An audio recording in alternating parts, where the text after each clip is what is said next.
R&B songs so seductive they should have come with a warning label.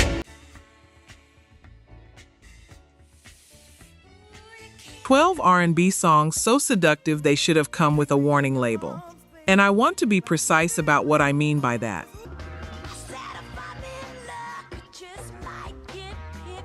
I do not mean 12 songs that make you blush. I mean 12 records that were genuinely treated as a threat.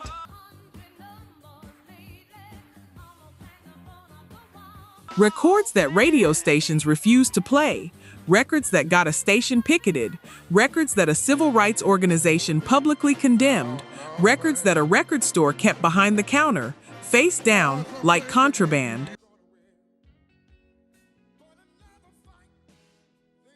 Every song on this list is beautiful. Every song on this list is now considered a classic, and almost every artist on this list paid a price for making it that they never fully got back. This is not a list about sex. This is a list about what happens to Black artists who tell the truth about desire before the culture is ready to hear it. Number 12, Sylvia, Pillow Talk, 1973.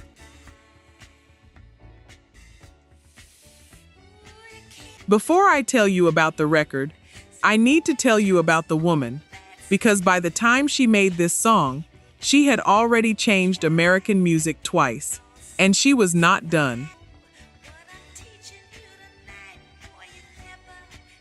Sylvia Vanterpool, born in New York.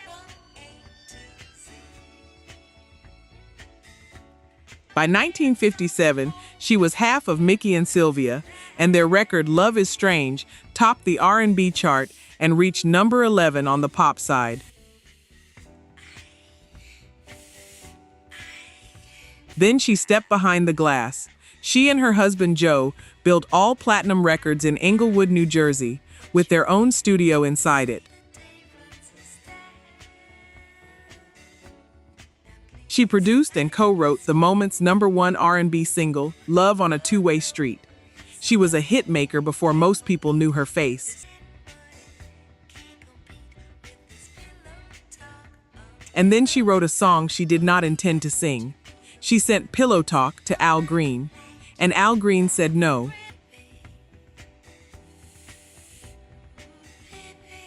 He turned it down because it conflicted with his religious beliefs. He thought it was too suggestive.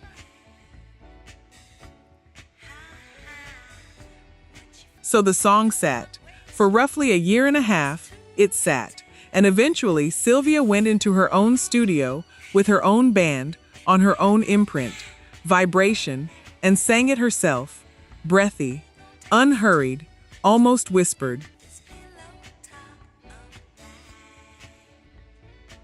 It went to #1 on Billboard's Soul chart for 2 weeks, #3 on the Hot 100, gold record, a Grammy nomination the following year.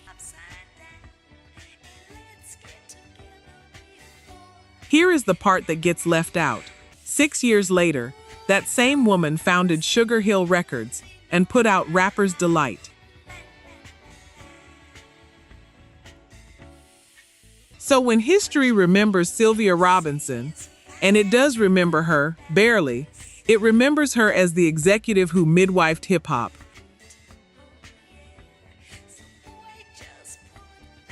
It almost never remembers her as the voice on one of the most quietly erotic records of the 70s.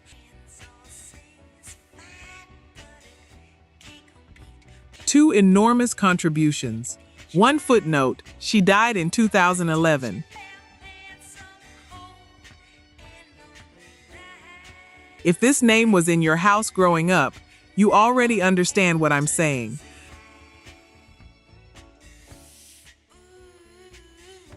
The next name on this list took what Sylvia did and pushed it so much further that record stores physically hid her album from customers.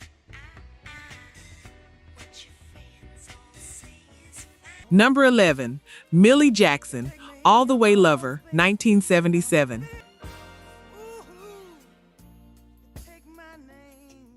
Let me tell you who this was before I tell you what was done to her reputation.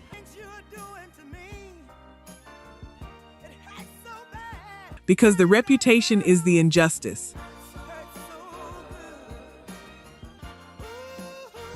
Millie Jackson, born in Georgia, she came up through the Southern Soul circuit and signed to Spring Records, where she stayed for 12 years and made 16 studio albums.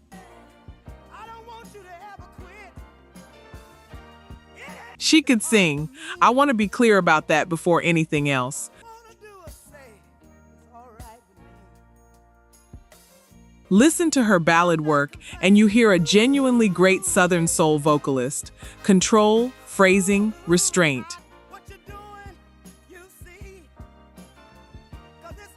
And then she recorded Feelin' Bitchy, and the conversation about her voice ended for the next 50 years.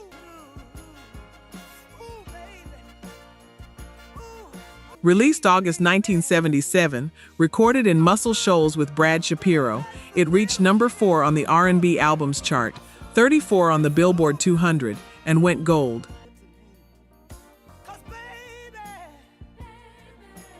The opening track was All the Way Lover, Lattimore's song, stretched by Millie to nearly 11 minutes, with one of her trademark spoken monologues laid across the middle of it.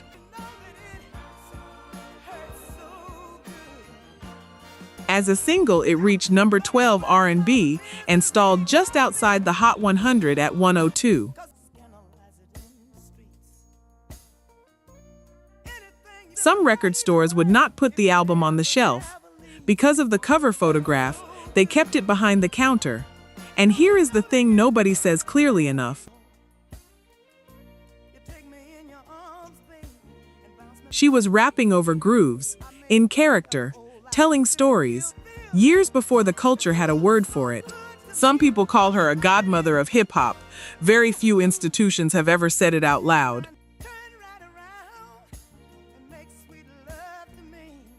The raunch became her whole file. The singing got filed away.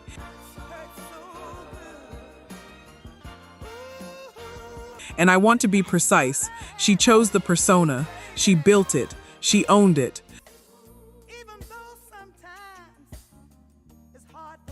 But choosing a persona should not cost you the right to be taken seriously as a vocalist. It did. Real talk. Only 9% of you are subscribed. That hurts. We're spending hours digging through archives, fact-checking every detail, bringing these stories back to life. And if you're watching this far, you clearly care. So hit subscribe. It's free and takes 2 seconds.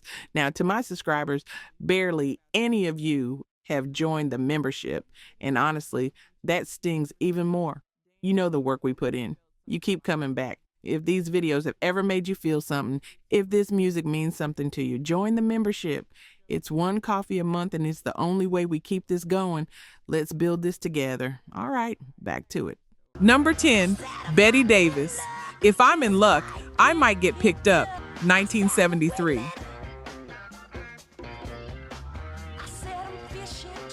Before I tell you what happened to this woman, I need to tell you who she was. Because that is the part that makes everything else hurt.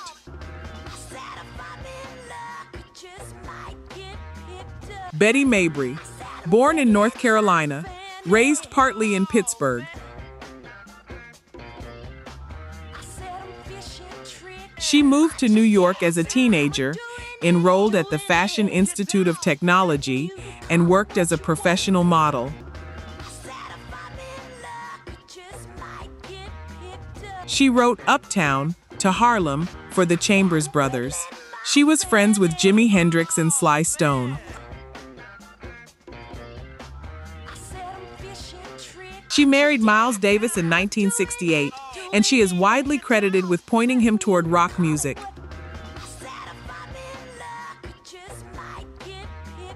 A redirection you can hear in his catalog for the rest of his life. The marriage lasted about a year. She kept the name. In 1973, she made her own record, and the industry did not ignore it. The industry organized against it. Her self-titled debut was backed by players from Sly's Family Stone, Santana, Tower of Power, the Pointer Sisters. Track 1 was If I'm in Luck, I Might Get Picked Up. Grinding guitar, hard stops, a vocal that sounds like it is daring you. The NAACP publicly denounced her, arguing the song portrayed prostitution favorably. Religious groups picketed radio stations that played her music.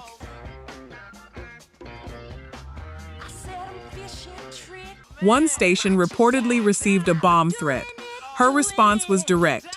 She said she was colored, and they were trying to stop her advancement.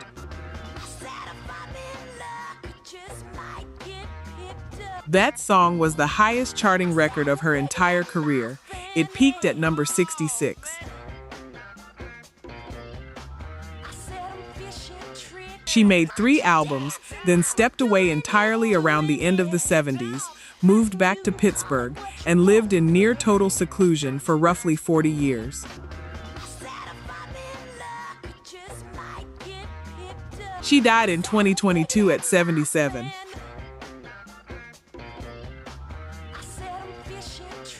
Prince, Madonna, Janet, the door she kicked open, other people walked through and got paid for it.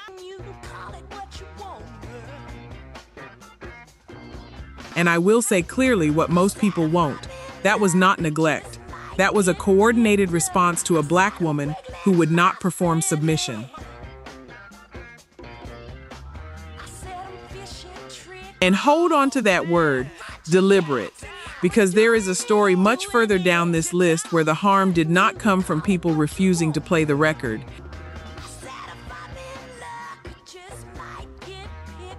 It came from people loving it too much and loving the wrong thing about it. We will get there.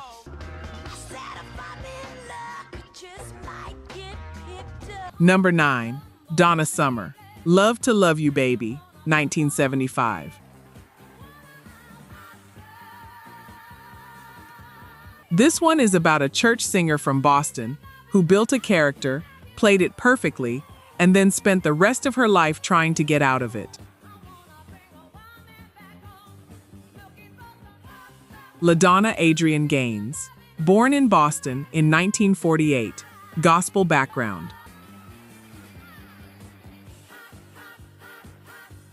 She left the United States as a young woman, worked in Europe, performed in the German production of Hair, and ended up in Munich working with Giorgio Moroder and Pete Bellotte at Musicland Studios.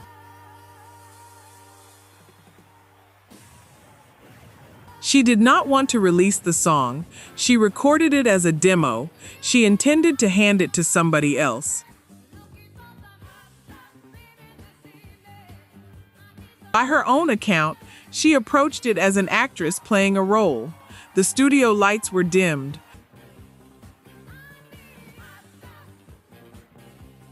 Casablanca's Neil Bogart heard the short version, played it on repeat at a party, and asked for something close to 20 minutes.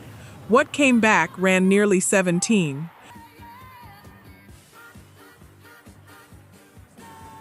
Time later reported the finished record contained 22 simulated orgasms.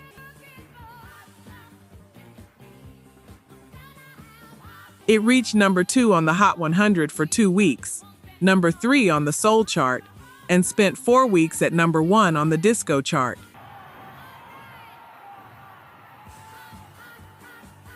The BBC refused to play it. American stations refused to play it. It went gold anyway.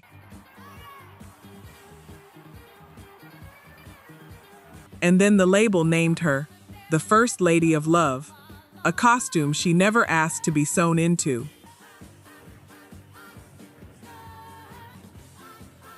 She spent years afterward trying to be heard as something other than that image.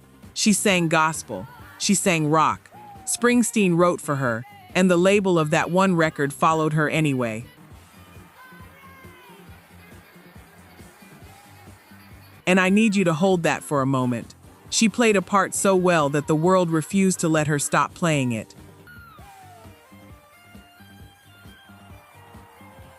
Number 8, Barry White. Never, Never Gonna Give You Up, 1973.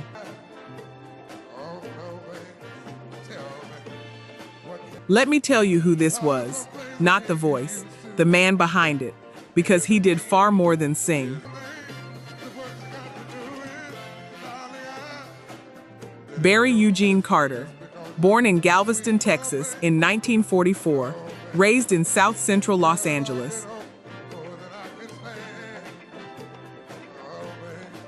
He was locked up as a teenager for stealing tires, and he has said hearing Elvis on the radio in that cell redirected his life. He came out and went to work as an arranger, a songwriter, a producer. Long before he was a star, he was the man building other people's records. And I want to be precise about this. He did not just sing Never, Never Gonna Give Ya Up. He wrote it. He produced it. He built the orchestration around his own voice. Released in October 1973 from the album Stone Gone, number 2 on the R&B chart, number 7 on the Hot 100, a gold record. The album went to number 1 on the R&B albums chart, his second in a single year, and number 20 on the Billboard 200. Over a career, more than 100 million records sold worldwide.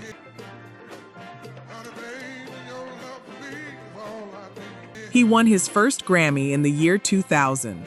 2 of them, actually, for a single called Staying Power that only reached number 45 on the R&B chart.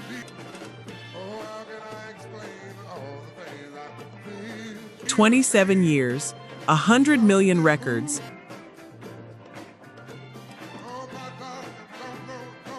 And the first time the industry handed him a trophy for singing, it was for one of the smallest hits he ever had. He died 3 years later, in July 2003.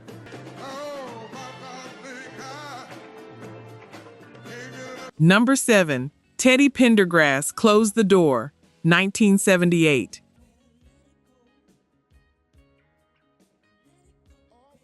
This name deserves to be spoken slowly, because for about 5 years there was no bigger R&B artist alive.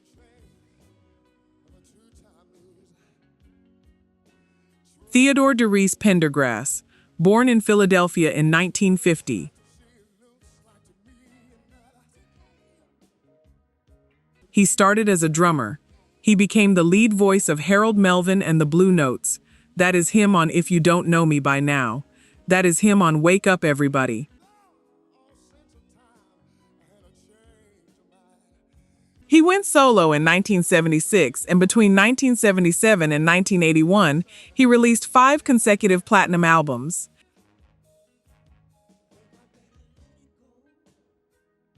At the time, that was a record for an R&B artist. Then, Gamble and Huff handed him Close the Door, and the entire industry recalculated what a black male singer could be.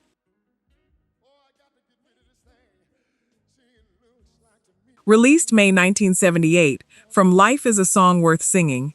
2 weeks at number 1 on the R&B chart, number 25 on the Hot 100. Gold.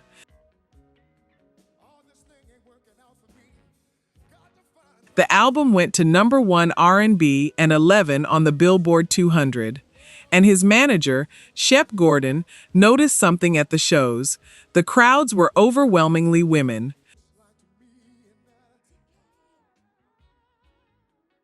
So they built a tour around it.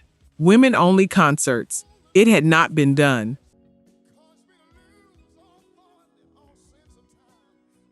Every artist who has done it since is standing in a doorway Teddy Pendergrass walked through first. In March of 1982, he was in a car accident that damaged his spinal cord. He was 31 years old and paralyzed from the chest down. 3 years later, he walked back into public life at Live Aid in his own city of Philadelphia and sang.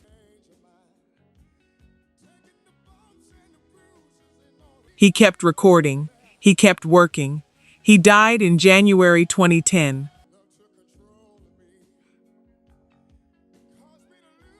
And whether the industry gave that man the permanent place in its official history that his run deserved, I think you already know the answer. Number 6. The Isley Brothers, Between the Sheets, 1983. You know this song. It has been part of your life for a long time, and you may not even know how it got there.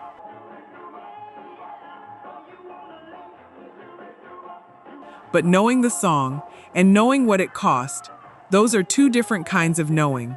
Let me give you the second one.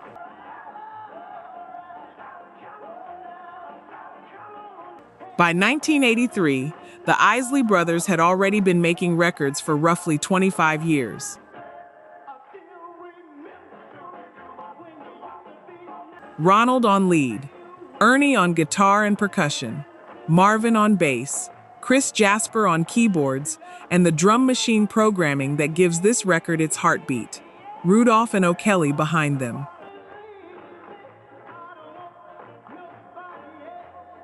Their own label, Teena, a family business still running decades in.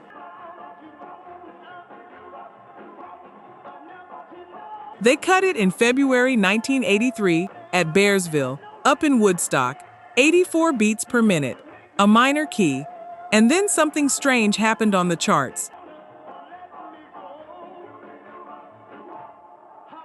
Between the Sheets went to number 3 on the R&B chart. The album went platinum and hit number 19 on the Billboard 200 and number 1 R&B.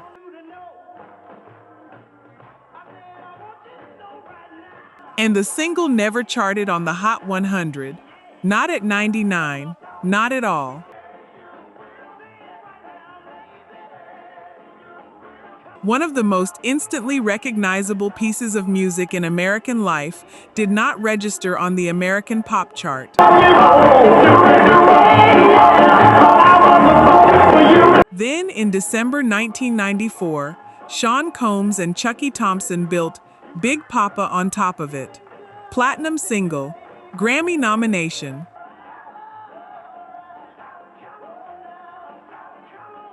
A generation learned that bassline as somebody else's record. A Tribe Called Quest used it. Others followed. Dozens of records stand on that groove.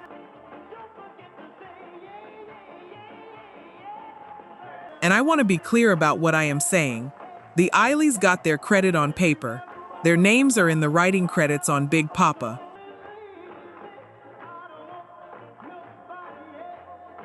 But paper credit and cultural memory are not the same thing.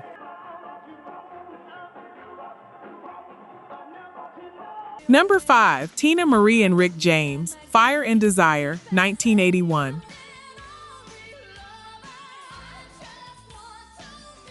Let me tell you who she was, because almost everything written about her leads with the wrong detail.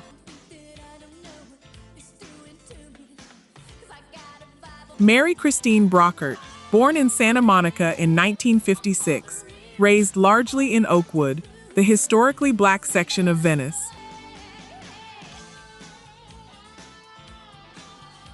She taught herself guitar, bass, and congas. Motown signed her in 1976 and then did nothing with her for years. Material recorded, nothing released. Rick James heard her, recognized what she was, and produced her debut in 1979.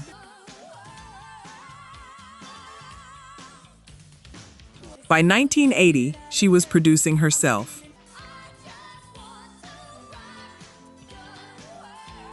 In 1981, she walked into his sessions for Street Songs, and they cut a slow duet that was never designed to be a hit. Fire and Desire was not the record the label was pushing. Street Songs had Give It To Me Baby, 5 weeks at #1 R&B. It had Super Freak. Those were the singles. Fire and Desire became a classic anyway, through black radio play, through their tour together that summer, through people simply needing it. It became the centerpiece of the shows. It was, at the time, one of very few records where a black man and a white woman sang openly to each other about wanting each other.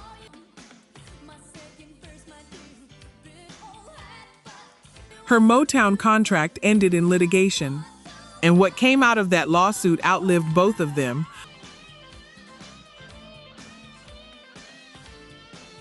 The Brockert Initiative, the principle that a label cannot hold an artist under contract while refusing to release their music.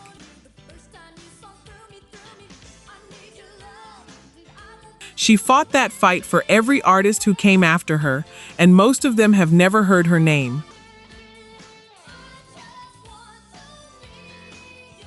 In 2004, she and Rick James reunited to perform this song at the BET Awards.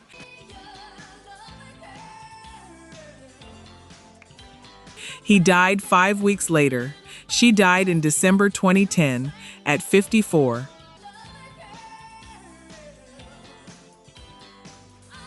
Number 4, Janet Jackson, Anytime, Anyplace, 1994. Before the song, The Decision, because the decision is what makes this record what it is. In 1989, Janet Jackson released Rhythm Nation 1814, an album about racism, poverty, and education, and it made her one of the biggest artists on earth. She could have made that record again. Instead, in May 1993, she released Janet, and she put her own desire at the center of it.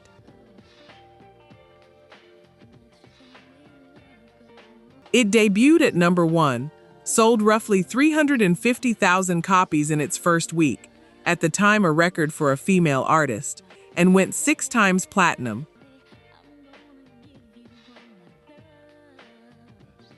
And the criticism arrived immediately, not about the music, about whether she was permitted to sing about this at all. Anytime, Anyplace was the 5th single, released May 1994, written and produced with Jimmy Jam and Terry Lewis at Flight Time in Minnesota. 7 minutes long on the album, almost weightless. She sings most of it barely above a whisper, which is a very difficult thing to do well.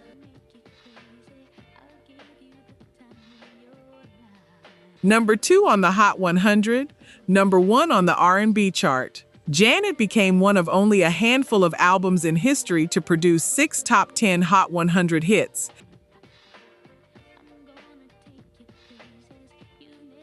And at the end of the music video, after all of it, the screen goes black and 4 words fade in: "Be responsible." That is what she was actually doing. A woman in her late 20s singing honestly about wanting someone and closing it with a public health message on MTV in 1994. 10 years later, the culture would decide she was dangerous over 9/16 of a second on live television, and much of the industry would let her carry that alone.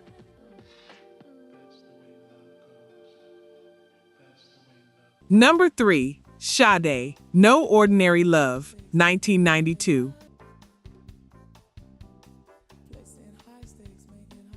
Let me tell you who this was, because the world got her almost entirely wrong for about 20 years.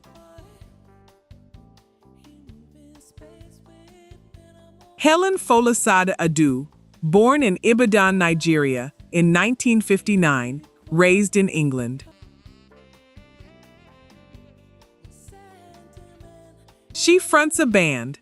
That is the part people forget. Sade is 4 people, not 1.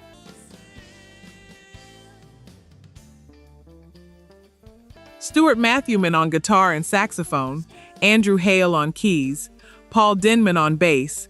They write together, they produce themselves.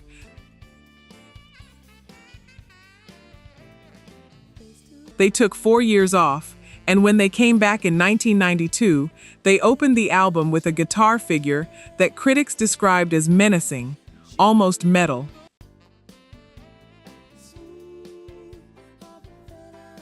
No Ordinary Love, written by Adu and Matthewman, produced by the band, released September 1992 as the lead single from Love Deluxe.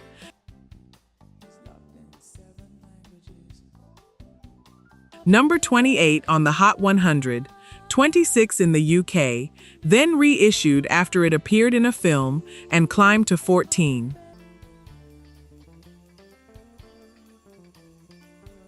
The album went 4 times platinum in the United States.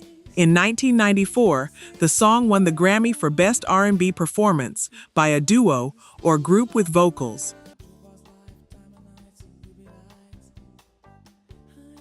And for most of that decade, the standard critical shorthand for this band was dinner party music. Background, pleasant, tasteful, which is the most polite way there is to say not serious.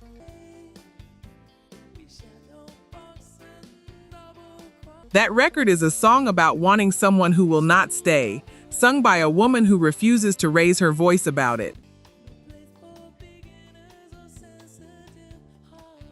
That is not the absence of intensity. That is intensity under complete control, which is harder.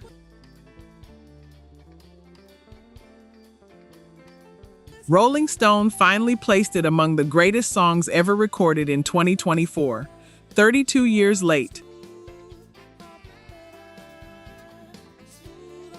And I will say clearly what most people won't. Calling a black woman's restraint background music was never a description, it was a dismissal. Number 2, D'Angelo, Untitled, How Does It Feel, 2000. This is the one. Earlier, I told you there was a story on this list where the harm was more deliberate than a radio ban. This is it.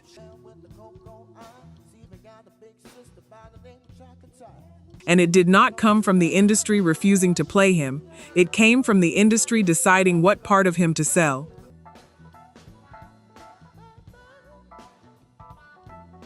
Michael Eugene Archer, born in Richmond, Virginia, the son of a Pentecostal minister.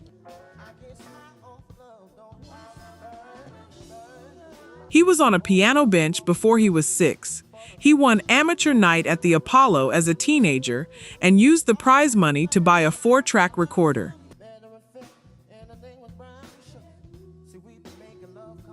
That machine made Brown Sugar, which went platinum in 1995 and helped define an entire movement.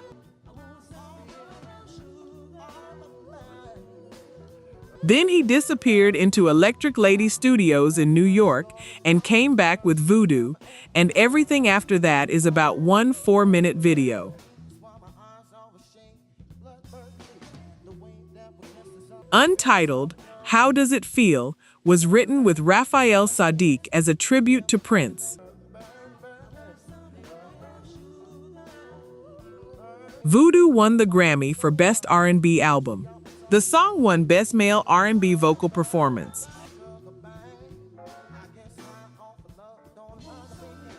The album has sold well over 1.5 million copies and is regarded as one of the great records of its era.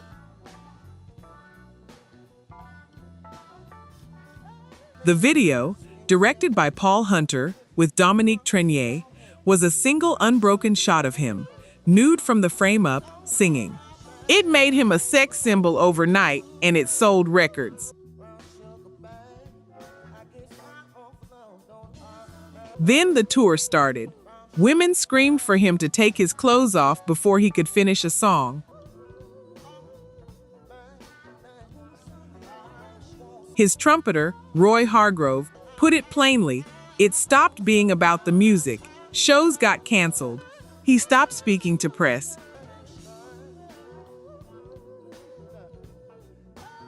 He did not release another album for 14 years. Black Messiah arrived in December 2014.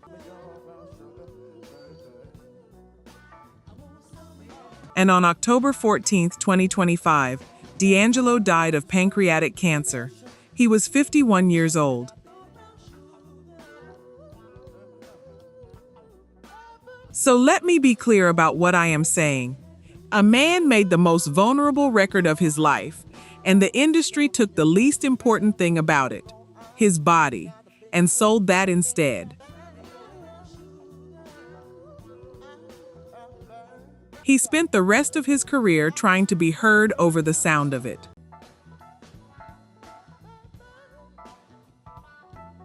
That is not neglect. That is a choice somebody made. Number 1, Marvin Gaye, Let's Get It On, 1973.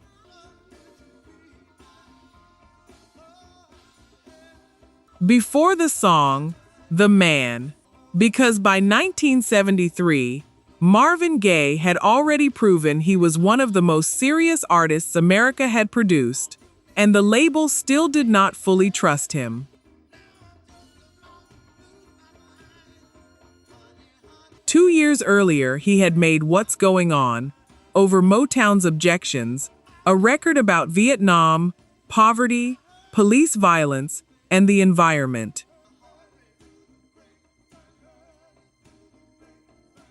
It changed what a soul album was permitted to be. He fought his own label to release it.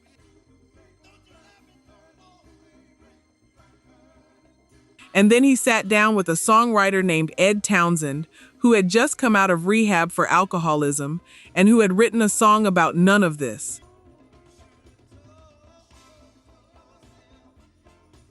Townsend wrote it as a message to himself. Get on with your life. Get on with the business of living. That was the original meaning of the phrase.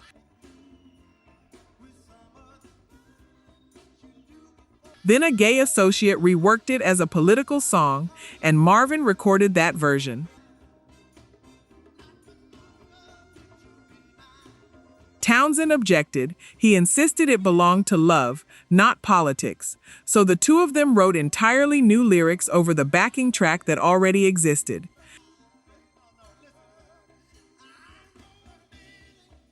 Recorded March 22, 1973, at Hitsville West in Los Angeles. Released that June.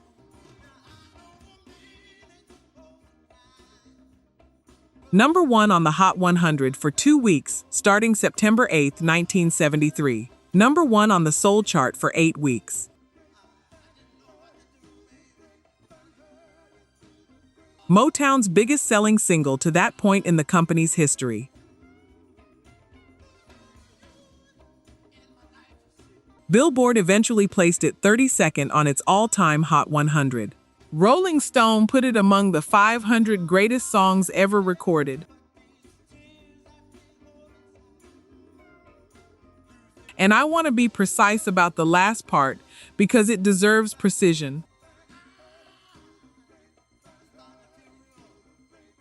On April 1, 1984, Marvin Gaye stepped between his parents during a fight in their Los Angeles home, and his father shot him.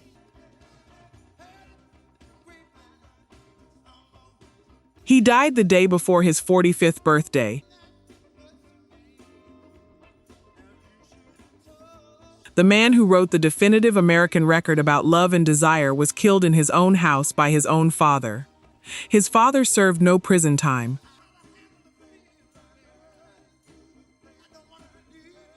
Talent without protection is just genius with no shelter.